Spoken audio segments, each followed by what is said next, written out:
Magandang araw mga kamamshiko. For today's video is good morning everyone. Good morning nga pala to guys, at kakagising ko lang at magtitimpla nga pala tayo ng kape at energen syempre. Guys, ito nga pala ang kinakampi ko ngayon dahil napasarap nga pala ako dito sa kape na to at matapang na matamis. Hala, ano daw yon? Syempre kaya ko ipaglaban, hala, charis. Pero yan guys, yan nga pala ang kinakape ko ngayon dahil ang sarap nga pala nito. Wow! At yan guys, natimplahan ko na nga pala at yan hinahalo-halo ko na hanggang sa mahilo siya. Ayan, minadali ko nga at natapon pa. Talaga naman itong babaeng ito.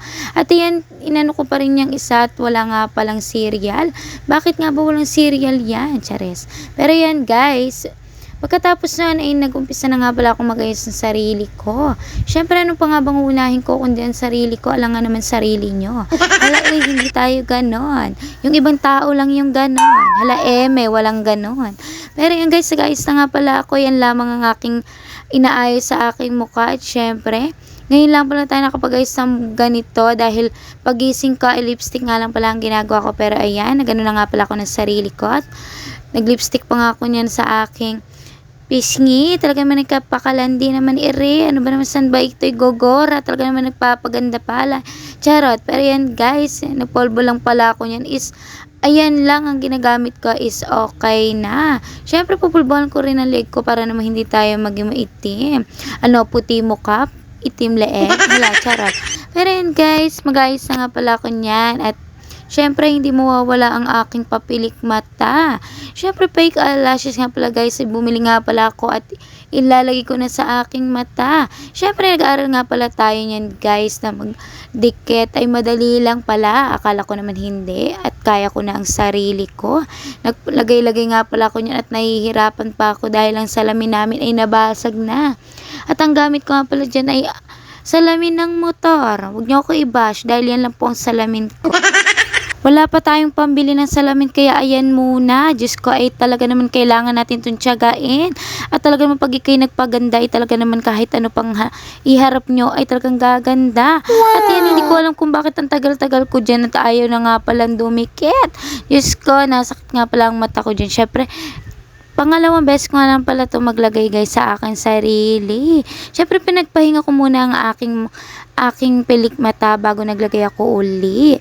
Syempre ewan ko kung bakit naisip kong maglagay ulit. Hala, wala lang. Talagang trip lang ng above na ito.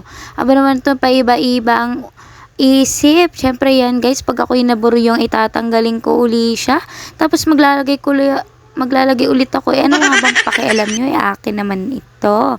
Ayan guys, siyempre ang babaeng to ay hindi na nangihingi, kundi bumibili na ng kanyang sarili.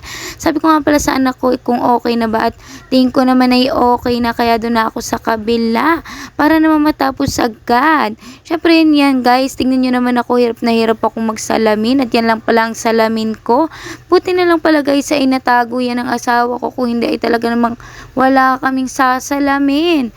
Yan guys, tingnan nyo naman, upo ko, hirap na ako dyan pero talagang tiyagang-tiyagang above na to para sa kanyang itsura. Hindi naman tayo pwede mukhang lola. Syempre kahit ganon is kailangan natin magayos, diba? Syempre kailangan niya sa buhay.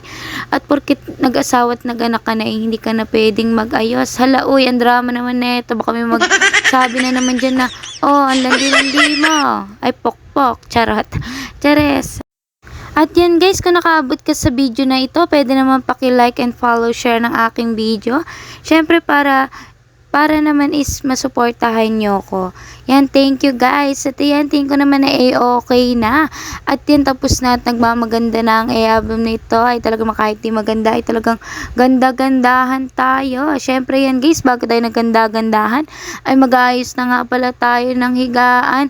Syempre, nauna mo ang ganda-gandahan bago ang higaan. Ay, Diyos ko. Pero yan, guys, pagka ko niyan is ayos-ayos lang yan. Tiklop-tiklop. Syempre, para naman pagkatapos ito ay pwede na tayong mag-upo-upo. Ano pa nga bang gagawin sa bahay kung hindi humilata, umupo, kung tapos na ang gawain natin. Ganun talaga ang buhay eh.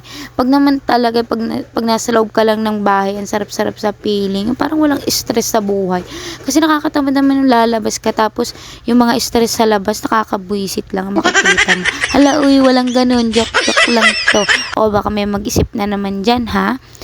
Pero yan guys, tinayo ko na nga pala ang kama at malapit na nga pala ako matapos. At wawalisan ko na nga pala to, hindi naman masyadong maalikabok pero wawalisan ko pa rin to. Syempre, kasi grabe naman talaga ang kalat ng kambal. Tingnan mo yan dyan, yung lamesang yan guys at yung isang lagayan dyan ay talagang laruan lang talaga nila yan. Syempre, nag-upgrade na nga pala tayo ng walis at yung walis ko ikawawa na kaya ipinamigay ko na. At yan, bagong walis na yan guys. At kailangan na natin magbagong walis dahil pagod na yung isa kong walis dahil ilang taon nga pala yun sa akin. Andun pa kami sa aming tirahan dati at ngayon bago na to. Syempre yan guys, malapit na nga pala tayong matapos at wawalisan ko lang to hanggang labas dahil magwawalis na rin pala tayo sa labas mamaya. Syempre hindi ko na na-videohan yun guys sa pagwawalis ko lang sa labas dahil may ginawa nga pala ko, ewan ko bakit nakalimutan ko mag-video. Pero yan guys, tapos na nga pala ako dyan. At syempre papatayin ko na nga pala ang ilat. Ako'y maghihiga na. Syempre guys, pagkatapos nyan ay nagluto na nga pala ako. Tanghalian at kakain na ang kambal. At dyan lang muna natatapos ang aking mini vlog. Thank you for watching guys.